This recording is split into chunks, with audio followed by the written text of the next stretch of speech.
பொதுவாகவே நம்ம ஊரில் இருக்கக்கூடிய ஒரு பழக்கம் என்னன்னு சொல்லி கேட்டோம்னா, சினிமாவில் வந்து பழைய கதையை வந்து காப்பி அடித்து புதுசாக படம் எடுத்துட்டாங்கன்னு சொல்லி ஒரு கருத்து சொல்லுவாங்க.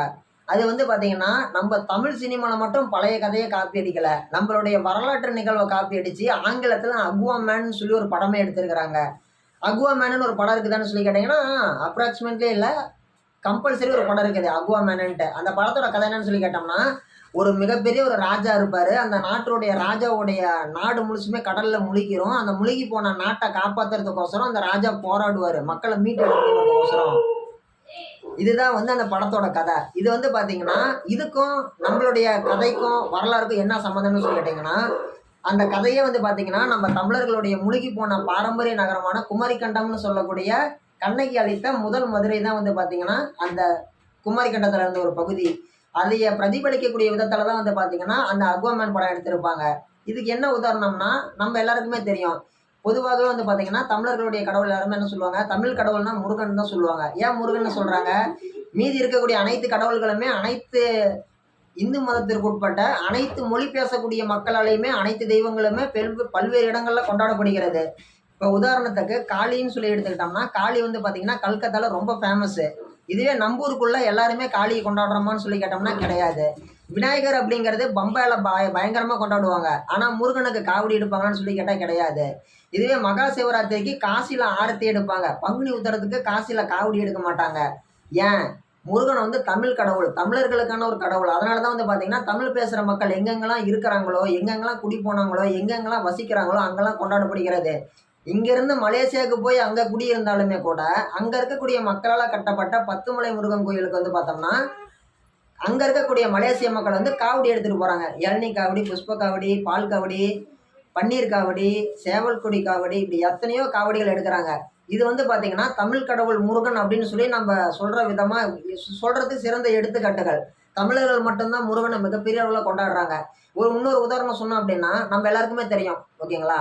நம்ம எல்லாருக்குமே தெரிஞ்சு இந்து மதத்துல மிக சக்தி வாய்ந்த கடவுளா பார்க்கப்படக்கூடிய தெய்வங்கள் என்னன்னா, சிவபெருமான். சிவபெருமானுக்கு ரொம்ப ஃபேமஸான பிளேசஸ். ஓகேங்களா? சிவபெருமானுக்கு மிகப்பெரிய ஃபேமஸான இடங்கள் எங்க இருக்குதுன்னு சொல்லி நம்ம சர்ச் பண்ணி பார்த்தோம்னா, உலகளாவிய அளவுல 12 ஜோதிர்லிங்கங்கள் இருக்குன்னு சொல்லுவாங்க. அந்த 12 ஜோதிர்லிங்கங்கள் எங்க இருக்குது?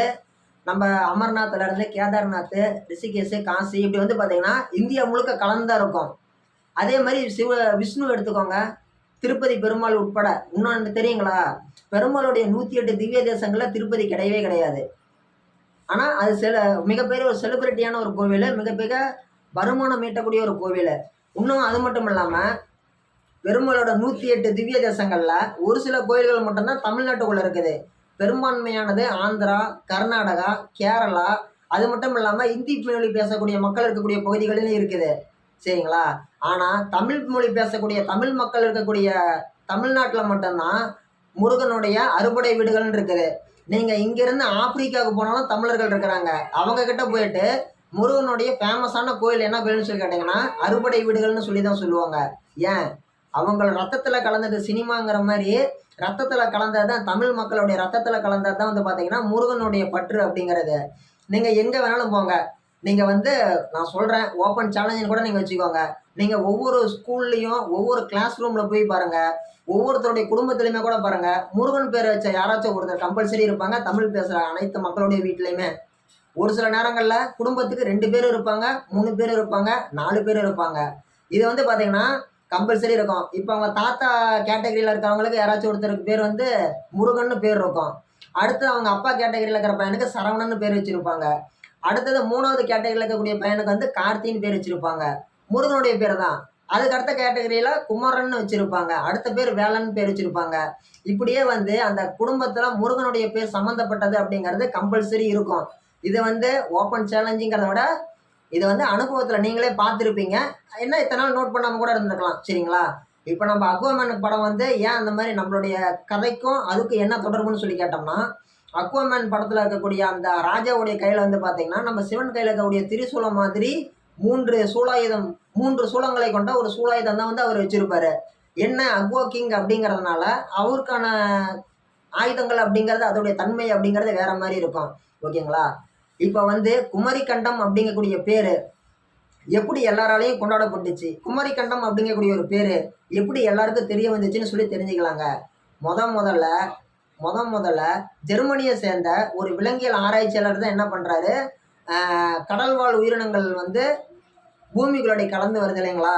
இப்போ உதாரணத்துக்கு நம்ம எல்லாருக்குமே தெரியும், தண்ணிக்குள்ளேயும் இருக்கும் நிலத்துலையும் இருக்குன்னா நம்ம என்ன விலங்குகள் சொல்லுவோம், நீர் யானை சொல்லுவோம், தவளையை சொல்லுவோம், முதலையை சொல்லுவோம், ஆமையை சொல்லுவோம். இந்த மாதிரி ரிலேட்டபிளான விஷயங்களை பற்றி தெரிஞ்சுக்கலாம், விலங்குகளை பற்றி ஆராய்ச்சி பண்ணலாம்னு சொல்லிட்டு ஜெர்மனியை சேர்ந்த நபர் வந்து வராரு. அவர் வந்து ஆராய்ச்சி பண்ணிட்டு இருக்கும்போது லெமூரில் வந்து இது பண்ணுறாரு. லெமூரில் ஆஸ்திரேலியாவில் வந்து ஆராய்ச்சி பண்ணுறாரு. ஆஸ்திரேலியாவில் ஆராய்ச்சி பண்ணும்போது லெமூர் வகை குரங்குகள் அப்படிங்கிறது இருக்குது. லெமூர் வகை குரங்குகள் ஆஸ்திரேலியாவில் இருக்குது. அவர் அப்படியே ட்ராவல் பண்ணி இந்தாண்ட ஆப்பிரிக்கா போய் பார்க்குறாரு. ஆப்பிரிக்காவில் போய் பார்த்தாலும் அங்கேயும் லெமூர் வகை குரங்குகள் இருக்குது. அப்படியே இந்த பக்கம் வந்து பார்த்தா இந்தியாவிலேயே லெமூர் வகை குரங்குகள் இருக்குது. இதில் அவருக்கு என்ன ஆச்சரியம்னா, இந்த லெமூர் வகை குரங்குகள் அப்படிங்கிறது நீச்சல் தெரியாத ஒரு உயிரினம். அந்த உயிரினம் எப்படி ஆப்பிரிக்காவுக்கும் ஆஸ்திரேலியாவுக்கும் இந்தியாவுக்கும் மூணையும் ஜாயின் பண்ணுற மாதிரி பிரமிட் ஷேப்பில் எப்படி உயிரினம் இந்த 3 இடத்துக்கும் போயிருக்கும். இப்போ உதாரணத்துக்கு பரிணாம வளர்ச்சி அப்படிங்கிறது வேறு மாதிரி இருக்கும். எப்படி வேறு மாதிரி இருக்குன்னா, இப்போ நம்ம தமிழ்நாட்டில் திருநெல்வேலியில் மொழி பேசக்கூடியவங்களோட பழக்கம் அப்படிங்கிறது ஒரு ஊர் ஸ்லாங் இருக்கும். மதுரையில் போனால் அவங்க ஒரு ஸ்லாங்கில் பேசுவாங்க.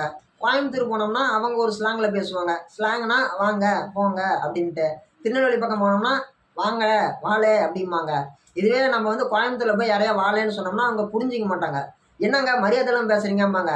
தவறு கிடையாது. இவங்க ஊரில் இது வந்து பேச்சு வழக்கு, வட்டார சொல் அப்படிம்பாங்க.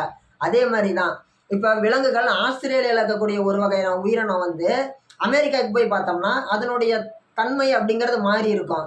எப்படி மாறி இருக்குன்னு சொல்லி கேட்டோம்னா, இப்போ வந்து அமெரிக்காவில் இருக்கக்கூடிய ஒரு முதலை வந்து பார்த்தீங்கன்னா வேட்டையாடக்கூடிய தன்மைக்கும் ஆஸ்திரேலியாவில் இருக்கக்கூடிய விலங்குகள் வேட்டையாடக்கூடிய முதலை வேட்டையாடுறதுக்கும் நிறைய டிஃப்ரென்ஸ் இருக்கும். அதனுடைய பரிணாம வளர்ச்சி வேறு மாதிரி இருக்கும். ஆனால் இவர் கண்டுபிடிச்ச அந்த ஒரு லெமூர் வகை குரங்குகள் ஆஸ்திரேலியா, ஆப்பிரிக்கா, இந்தியா இந்த 3க்குமே வந்து பார்த்திங்கன்னா ஒரே அமைப்பில் தான் இருந்திருக்குது, ஒரே தன்மையோடு தான் இருந்திருக்குது. ஸோ அப்போ தான் இவர் ஒரு முடிவுக்கு வராரு. என்ன முடிவு வராருன்னா, ஆப்பிரிக்கா இங்கே இருக்குது, ஆஸ்திரேலியா இங்கே இருக்குது, இந்தியா இங்கே இருக்குது. ஸோ இந்த 3க்கும் ஜாயிண்டாக நடுப்புற ஒரு மிகப்பெரிய நிலப்பரப்பு இருந்திருக்கணும். ஒரு சில காலகட்டங்களுக்கு அப்புறமேட்டு கடல் சீற்றத்தினால அதெல்லாம் அழிஞ்சு போன வாட்டி ஒவ்வொன்றும் ஒவ்வொரு இடத்துல இருந்தாலும் அந்த விலங்குகள் அப்படியே இருக்குதுன்னு சொல்லி இவர் ஒரு கூற்று முன் வைக்கிறாரு. ஓகேங்களா. இதுதான் வந்து பார்த்தீங்கன்னா முதல்ல ஜெர்மனியை சேர்ந்த ஒரு நபர் ஆராய்ச்சியாளர் வெளியிட்டு ஒரு கூற்று முன் வைக்கிறாரு உலக நாடுகள் சபையில். அப்படி அவர் வைக்கும்போது இதுக்கு ஒரு பேர் வைக்கிறாரு. உலகத்தில் 7 கண்டங்கள் கிடையாது, 8ஆவதாக ஒரு கண்டம் இருக்குது.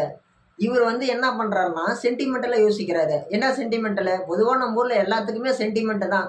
எதுக்கு எடுத்தாலும் சென்டிமெண்ட்டு, காரணமே தெரியாது. தாத்தா காலத்துலேயும் சொல்லியிருப்பாங்க, அப்பங்காலத்துலையும் சொல்லியிருப்பாங்க, பையங்காலத்துலையும் சொல்லுவாங்க, பேரண்டி காலத்துலேயும் சொல்லுவாங்க. புரியல தானே. இப்போ ஃபோன் எடுக்கிறோம், ஃபோன் எடுத்தோன்னே நான் குப்புசாமிக்கு ஃபோன் பண்ணுறேன். யார் குப்புசாமியா, என்ன குப்புசாமி பண்ணுறேன்னா கேட்பேன். எடுத்த உடனே சம்மந்தமே இருக்காது. ஹலோ குப்புசாமிங்களா அப்படிம்பேன். அந்தாண்ட இருக்கிற குப்புசாமி என்ன பாரு, சொல்லு சபரின்னு கேட்க மாட்டார், ஹலோ சபரிங்களா அப்படிம்பாரு. அது என்ன ஹலோ, யார் சொல்லி கொடுத்தது? அது சினிமா பார்த்து கெட்டு போனோமா, இல்லை இன்னொருத்தர் சொல்கிறத பார்த்து கெட்டு போனோமா? அது வந்து ஃபோன் கண்டுபிடிச்சவர் வந்து அப்போ சொன்னாராம். அவங்க வந்து முதல்ல அவங்க மனைவியா அப்படிங்கிற மாதிரி சரியாக சம்திங் கிளாரிஃபிகேஷன் கிடையாது.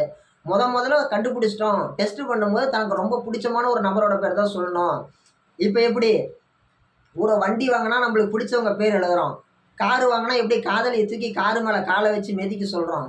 அந்த மாதிரி வந்து அவர் வந்து முதல்ல ஃபோன் கண்டுபிடிச்சோன்னா தன்னுடைய விருப்பமான ஒரு பெண்ணோட பேர் சொல்லியிருக்கிறாங்க ஹலோன்ட்டு. நீங்கள் கேட்கலாம் ஹலோன்னு கூட பேர் வைப்பாங்களான்ட்டு. வைப்பாங்க. ஏன் சூட் அப்படின்னு சொல்லி பேர் வைக்கிறாங்க, டிங்குன்னு சொல்லி பேர் வைக்கிறாங்க. அப்படி இருக்கும்போது ஹலோன்னு சொல்லி பேர் இருக்காதா? இருக்கும். இது எல்லாமே வந்து பார்த்திங்கன்னா அவர் சென்டிமெண்ட் பார்த்து அவர் ஹலோன்னு சொன்னால் தான் நம்ம இன்றைக்கி வரைக்கும் சொல்லிகிட்டு இருக்கிறோம். அதே மாதிரி தான், அதே சென்டிமெண்ட்டு தான். அவர் லெமூர் வகை குரங்குகளை பற்றி ஆராய்ச்சி பண்ணும்போது அந்த கண்டத்தை கண்டுபிடிச்சதுனால லெமூரியா கண்டம், அதாவது தமிழில் லெமூரியா கண்டம், ஆங்கிலத்தில் லெமூரிய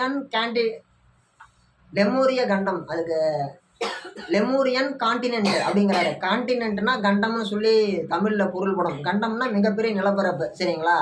இதை அவர் கண்டுபிடிச்சி இதை வெளியில் சொன்னோடனே உலக நாடுகள் சபையில் பொதுவாக யார் என்ன செஞ்சாலும் குறுக்கால பூந்து குட்டையை குழப்பறதுக்குன்னே ஒரு சிலர் வருவாங்க. அதே மாதிரி இந்த லெமோரிய கண்டம்னு சொன்ன உடனே இங்கே குட்டையை குழப்புறதுக்கு ஒரு மிகப்பெரிய ஒரு ஆராய்ச்சியாளர் வராரு. எப்படி குட்டையை குழப்புற ஆளுங்க அப்படிங்கிறது எப்பவுமே இருப்பாங்க. அது வந்து அவங்க தவறு இல்லை. கேள்வி கேட்கறதுங்கிறது மனித உரிமை, அடிப்படை மனித உரிமை. இன்னைக்கு இல்லை, சங்க காலம் தொட்டு இன்னைக்கு வரைக்குமே இருக்குது. நியாயம்னா நியாயம், நியாயம் இல்லைனாலும் அதுவும் ஒரு நியாயம்தான். எப்படி நியாயம்னா, நக்கீரன் காலத்துல இருந்தே நக்கீரன் எப்படி குறுக்கால புகுந்து கேள்வி கேட்டாரு, கண்ணகி எப்படி நீதி வேணும்னு சொல்லி சிலம்ப கொண்டு போய் கேள்வி கேட்டாங்க. அதே மாதிரி லெமோரிய கண்டம் அப்படிங்கிறது பொய்யே. அவர் என்ன சொல்றாரு, வேற ஒரு ஆராய்ச்சியாளர், உலகத்தில் இருக்கக்கூடிய அனைத்து நாடுகளுமே ஒட்டுக்கா ஒரே நிலப்பரப்பாக தான் இருந்துச்சு. கண்ட தட்டு நகர்வு, அதாவது டெக்டானிக் பிளேட்ஸ் வந்து பார்த்தீங்கன்னா மூவ் ஆகிருக்குது. ஸோ உலகத்தில் இருக்கக்கூடிய மிகப்பெரிய நிலப்பரப்பு 5 6 பிரிஞ்சு போயிருச்சு. 7 கண்டங்களாக இருக்குது. ஸோ அதன் காரணமாக தான் இங்கே இருக்கக்கூடிய விலங்கு இங்கே இருக்குது, இங்கே இருக்கக்கூடிய விலங்கு இங்கே இருக்குது. ஸோ லெமோரிய கண்டம்னு ஒன்று கிடையவே கிடையாது. இது வந்து செக்கில் ஆட்டினா சுத்தமான உருட்டு அப்படின்னு சொல்லிட்டு அவர் வந்து அவருடைய கருத்தை பதிவு பண்ணிட்டு போயிட்டாரு. சொன்னாலும் ரொம்ப பெரிய கையை, ரொம்ப பெரிய ஆள். ஸோ அவர் சொன்னதுனால என்ன பண்ணுறாங்க மற்ற ஆராய்ச்சியாளர்கள்லாம், ஓகே இவர் சொல்கிறதே சந்தோஷம், இவர் வந்து நம்மளை வந்து தெளிய வச்சுட்டாரு. ஸோ லெமோரியன் காண்டினென்ட் அப்படிங்கிறது வந்து பார்த்தீங்கன்னா, லெமோரிய கண்டம் அப்படிங்கிறது ஒருவேளை கற்பனை கதையாக கூட இருக்கலாம் அப்படின்னு சொல்லிட்டு விட்டுட்டாங்க. இது வந்து அறிவியல் ரீதியாக நடந்த ஒரு உண்மை சம்பவம். இதுக்கு அப்புறமேட்டு இது வந்து மிகப்பெரிய அளவில் 1937 காலகட்டங்களில் மிகப்பெரிய அளவில் ஒரு பேசு பொருளாக மாறுது. அது மட்டும் இல்லாமல் இதுக்கெல்லாம் ஏதாவது எவிடன்ஸ் இருக்குதா, இதுக்கெல்லாம் ஏதாச்சும் சான்றுகள் இருக்குதான்னு சொல்லி கேட்டோம்னா இருக்குது, உண்மையாலுமே இருந்திருக்குது. என்னன்னு சொல்லி கேட்டோம்னா, நம்ம எல்லாருக்குமே தெரியும், மதுரையை எரித்தால் கண்ணகி, மதுரை வந்து கொழுந்து விட்டு எரிந்தது அப்படின்னு சொல்லிட்டு நம்ம 5வது படிக்கிறப்ப இருந்து 10வது படிக்கிற வரைக்கும் வருஷம் தவறாமல் எல்லா எக்ஸாம்லேயுமே வந்து பார்த்திங்கன்னா நம்மளுக்கு ஞாபகப்படுத்துவாங்க. அது கிளாஸில் பரீட்சைக்கு வருதோ இல்லையோ ஞாபகப்படுத்துவாங்க. அது மட்டும் இல்லாமல் மதுரையில் தான் வந்து பார்த்திங்கன்னா முதல் தமிழ் சங்கம் நடந்தது, அதில் தான் நக்கீரன் இருந்தாருன்னு சொல்லுவாங்க. 2ஆம் தமிழ் சங்கம் தான் வந்து பார்த்திங்கன்னா பாண்டிய மன்னர்களால் கட்டப்பட்டது அப்படின்னு சொல்லி சொல்லுவாங்க. ஸோ இதெல்லாம் என்ன நடந்துச்சு, மதுரைனா நம்ம எல்லாருக்குமே தெரிஞ்சு மதுரை மீனாட்சி அம்மன் கோயில் இருக்குது, 18ஆம் படி கருப்பசாமி கோயில் இருக்குது. இந்த ஊர் தான் நம்மளாம் நினைப்போம். இந்த ஊர் வந்து 2ஆம் மதுரை, முதல் தமிழ் சங்கம் நடந்த மதுரை அப்படிங்கிறது கடலுக்குள்ளே முழுகி போனால் குமரிக்கண்டத்தில் தான் இருந்திருக்குது. இதுக்கு வந்து பார்த்தீங்கன்னா சங்ககால இலக்கியங்கள் 50 இருந்து 5 இருந்து ஒரு சில பாடல்கள், புறநானூற்று பாடல்கள் உட்பட ஒரு சில பாடல்கள் வந்து பார்த்தீங்கன்னா தலைவனை பார்த்து தலைவி பாடுற மாதிரி இருக்குதான். ஓகேங்களா, இதெல்லாம் வந்து பார்த்தீங்கன்னா நம்மளுடைய ரெக்கார்டில் இருக்குது, வரலாறுகளில் இருக்குது. இதை பற்றி நம்ம யாரும் யோசிக்கிறது இல்லை, யோசிக்கிற அளவுக்கு நம்மளுக்கு நேரம் இல்லை, அது நம்மளுக்கு முக்கியமாக தெரியறதில்ல. ஏன்னா அது நம்மளுக்கு இன்றைக்கி முக்கியமான ஒன்றே கிடையாது. ஏன் முக்கியமான ஒன்று கிடையாதுன்னு சொல்லி கேட்டிங்கன்னா, வரலாற்று ஆராய்ச்சியாளர்களுக்கு அது முக்கியமான ஒன்று. நம்ம பொழப்ப பார்க்குறதே பெருசாக இருக்குது. என்னப்பா பொழப்ப பார்க்குறதே பெருசாக இருக்குதுன்னு சொல்லி கேட்டிங்கன்னா, இன்றைக்கி எல்லாமே வந்து பார்த்திங்கன்னா ரொம்ப ஒரு மாற்றத்தை நோக்கி போயிடுச்சு. Money is always ultimate. ஓகேங்களா, இல்லாத ஒரு விஷயத்த இருக்கிறதா கற்பனை பண்ணுறது தான் வந்து பார்த்திங்கன்னா மனிதனுடைய மூளையினுடைய இயல்பு. ஓகேங்களா, சைக்காலஜின்னு சொல்லுவாங்க இல்லைங்களா, சைக்காலஜி சம்மந்தமாக பேசினா அது இன்னும் ஒரு நேரம் பேசலாம். நம்ம சிம்பிளாக இதை பற்றி பேசலாம். பொதுவாகவே வந்து பார்த்தோம்னா இல்லாத ஒன்று இருக்கிறதா நினைக்கிறது தான் மனிதனோட இயல்பு. உதாரணத்துக்கு நம்மளாம் சின்ன பிள்ளைங்களா இருக்கும்போது எல்லா பிள்ளைங்களுமே லீவுக்கு என்ன பண்ணுவாங்க, நான் சொல்கிறதுலாம் வந்து பார்த்திங்கன்னா 2005க்கு முன்னாடி பிறந்தவங்களுக்குலாம் நல்லா தெரியும். ஸ்கூல் லீவு 10 நாள் லீவுன்னா எல்லாருமே ஆயா வீட்டுக்கு போவாங்க. ரோட்டில் எல்லாம் ஒட்டுக்கா உட்காந்து விளையாடுவாங்க, ஒட்டுக்கா வந்து விளையாடுவாங்க, ஓடுவாங்க, ஓடி வருவாங்க, கில்லி தாண்டி விளையாடுவாங்க. ஆனால் இன்றைக்கி ஆல்வேஸ் அடிக்டட் இன் மொபைல். ஓகேங்களா, இன்றைக்கி வீட்டில் எல்லார் வீட்லேயுமே கணக்கெடுத்து பார்த்தோம்னா கிரைண்டர் இல்லாத வீடு இருக்கும், மிக்சி இல்லாத வீடு இருக்கும். ஓகேங்களா, ஃபேன் இல்லாத வீடு கூட இருக்கும், வாஷிங் மிஷின் இல்லாத வீடு, ஃப்ரிட்ஜ் இல்லாத வீடு கூட இருக்கும். ஆனால் வீட்டுக்கு ஒரு ஃபோனு 2 டச் ஃபோன் இருக்கும் compulsory. How is it possible? இல்லாத ஒரு விஷயத்த இருக்கிறதா நம்புறது தான். முதல்ல ஃபோன் எது கண்டுபிடிச்சாங்க, எங்கேயோ ஒன்று போகிறோம், ஒரு ஆத்திர அவசரத்துக்கு பேசுகிறதுக்கு ஒரு ஃபோன் வேணும்ன்ட்டு. அப்புறமேட்டு தகவல் தொழில்நுட்ப வளர்ச்சியின் காரணமாக, அபரிமிதமான வளர்ச்சியின் காரணமாக டச் ஃபோன் வந்துச்சு. ஸோ நம்ம மொபைலில் ஆண்ட்ராய்டு பார்த்துக்கலாம். ஓகேங்களா, இது எப்படி போட்டியாக மாறுனுச்சுன்னா எப்பவும் போல தான், மனிதனுடைய அடிப்படை இயல்பு தான். எல்லார் வீட்லையும் எப்படி சின்ன பிள்ளைங்களா இருக்கும்போது செல்ஃபோனுக்கு அடிச்சுக்குவாங்க, சாரி ரிமோட்டுக்கு அடிச்சுக்குவாங்க. ரிமோட் எனக்கு கூட நான் இதான் பார்ப்பேன், ரிமோட் எனக்கு கூட நான் இதான் பார்ப்பேன்னு. அதே மாதிரி தான் ஃபோன் வந்த வாட்டி, இப்போ நான் ஃபோன் வச்சு, இப்போ வந்து நான் ஃபோன் வச்சுருக்கிறேன், நான் வந்து ஒரு சோட்டா பீம் பார்க்குறேன்னு வைங்க, பார்க்க மாட்டேன். நான் கார்ட்டூன்லாம் பார்த்ததே கிடையாது. கேள்விப்பட்டுருக்கிறேன். நான் வந்து சோட்டா பீம் பார்க்குறேன்னு வைங்க. எங்க தம்பி வந்து ரோஹித் தம்பி. ரோஹித் தம்பி வந்து ஜாக்கி சான் பார்க்குறேன்னு சொல்லி கேட்குறாரு. நான் வந்து என்னங்கிறேன், "இல்ல கண்ணு, இது வேணாம். நீ வந்து சோட்டா பீம் பாரு" அப்படிங்கிறேன். அவரு என்னங்கிறாரு, "இல்ல, இல்ல. நீ வந்து ஜாக்கி சான் பாருங்கிறாரு." அப்புறமேட்டு என்னாது, எங்க தம்பி வந்து எனக்கு ஒரு ஃபோன் வேணும்னு சொல்லி வாங்கி அவரு ஒரு ஃபோன் வாங்கி பார்க்குறாரு. ஸோ இது வந்து செல்ஃபோன் கடைக்காரனுக்கு தான் வியாபாரம். செல்ஃபோன் கடைக்காரனுக்கு வியாபாரம். நம்மள வச்சு பணம் சம்பாதிக்கக்கூடிய மிக மிக பணம் பணம் அதிகம் ஆசை கொண்ட மிகப்பெரிய பெரும் தொழில் நடத்தக்கூடிய முதலாளிகளுக்கு தான் இது லாபம். மக்களுக்கு பொறுத்தவரைக்கும் என்ன லாபம்னு சொல்லி கேட்டோம்னா, நம்மளுடைய பொன்னான நேரத்தை, வைரமான நேரத்தை, தங்கமான நேரத்தை, விலை மதிக்க முடியாத நேரத்தை உக்காந்துக்கிட்டு இப்படி ஃபோன் பார்க்குறோம். இது வந்து மனித இயல்பு தான். ஓகேங்களா? பார்க்காத ஒன்றை பார்த்தா அது இயல்பு. பார்த்ததே திரும்ப திரும்ப பார்த்தா அடிக்ஷன். அதுதான் இங்கே நடக்குது. எந்த அளவுக்கு நடக்குது? தூங்கும்போது தலைமாட்டிலையும் ஃபோன் இருக்கும். சோறு திங்கும்போது தொடை மேலேயும் இருக்கும். பாத்ரூம் கூட எடுத்து போய் பாட்டு போட்டுட்டு தான் தண்ணி ஊற்றிக்கிறாங்க. இதெல்லாம் வந்து நான் ஒரு ஷார்ட்ஸில் பார்த்தேன். இந்த அளவுக்கு வந்து ஃபோன் அப்படிங்கிறது அடிக்ஷனாக மாறிடுச்சு. ஓகேங்களா? இது மாதிரி தான் வந்து பார்த்தீங்கன்னா நிறைய விஷயங்கள் நம்மளுக்கு அப்பாற்பட்டே வந்து பார்த்தீங்கன்னா நடந்துட்டு இருக்குது. ஓகேங்களா? குமரி கண்டத்தில் வந்து பார்த்தீங்கன்னா மதுரையை வந்து கண்ணகி இழுத்த முதல் மதுரை அப்படிங்கிறது, முதல் தமிழ் சங்கம் நடந்த மதுரை அப்படிங்கிறது குமரி கண்டத்தில் தான் இருக்குது. இதை வந்து நம்ம நோண்டி வெளியில் எடுக்கலாமா, இதை வந்து நம்ம ஆராய்ச்சி பண்ணலாமா அப்படின்னு சொல்லி பார்த்தீங்கன்னா, ஆராய்ச்சி பண்ணணும்னு சொல்லிட்டு நிறைய தமிழ் அறிவார்ந்த சான்றோர் பெருமக்கள் வந்து பார்த்தீங்கன்னா அரசாங்கத்துக்கிட்ட மனு போட்டு பார்த்துட்டாங்க. ஆனால் அரசாங்கம் அதுக்கு போதிய அளவு நிதி ஒதுக்கி இருந்தாலுமே கூட அதுக்கான ஃபண்டு அப்படிங்கிறது மிகப்பெரிய அளவில் ஒதுக்கப்படுறதுங்கிறது கிடையாது. இப்போ உதாரணத்துக்கு எடுத்துட்டோம்னா, நம்மளுடைய கீழடியில் இருக்கக்கூடிய நடந்த ஆராய்ச்சியாக இருந்தாலும் சரி, ஆதிச்சநல்லூரில் கிடைச்ச முதுமக்கள் தாளிகள் தொடர்புடைய ஆராய்ச்சியாக இருந்தாலும் சரி, அதுக்கு அரசாங்கம் கொடுக்கக்கூடிய ஒரு இம்பார்ட்டன்ஸ் அப்படிங்கிறது கடலுக்குள்ளே போய் ஆராய்ச்சி பண்ணுறதுக்கு கொடுக்க மாட்டாங்க. என்ன காரணம்னு சொல்லி கேட்டோம்னா, கடலுக்குள்ளே போகிறவங்களுக்கு ஏதோ ஒன்று ஆகி போயிடுச்சுன்னா என்னப்பா பண்ணுறது? இப்போ உதாரணத்துக்கு கடலுக்குள்ளே போகிறாங்க. அது என்ன ஏரி மாதிரி 20 அடி ஆழத்தில் இருக்குதா? இல்லை கிணறு மாதிரி 50 அடி ஆழத்தில் இருக்குதா? 500 அடி ஆழமும் போகிற மாதிரி இருக்கும், 1000 அடி ஆழமும் போகிற மாதிரி இருக்கும். போகிற இடத்துல மனுஷங்களுக்கு எதாவது ஆகி போயிடுச்சுன்னா என்னப்பா பண்ணுறது?